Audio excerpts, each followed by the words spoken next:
صفقة جديدة وقوية للنادي الأهلي. اللاعب التونسي الدولي محمد بن رمضان. اللاعب التونسي الدولي محمد بن رمضان الأهلي أنهى تعاقده معاه لمدة 4 سنوات. الصفقة رسمي، باقي رتوش بسيطة الأهلي بيخلصها مع النادي المجري. محمد بن رمضان هو لاعب تونسي دولي، مركزه هو خط الوسط، بيلعب رقم 8 في الملعب.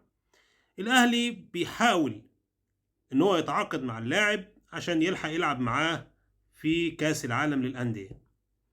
الصفقة مقابل مبلغ مالي 2 مليون دولار. محمد بن رمضان هيلعب في خط النص، يعني ممكن الأهلي لعبه جنب مروان عطية، جنب حمدي فتحي، لكن اللاعب بيلعب رقم 8 في الملعب وأحيانا بيجيد رقم 6، يعني اللاعب بيلعب في خط النص بشكل كامل. انتظروا الإعلان الرسمي عن الصفقة قريب. السلام عليكم.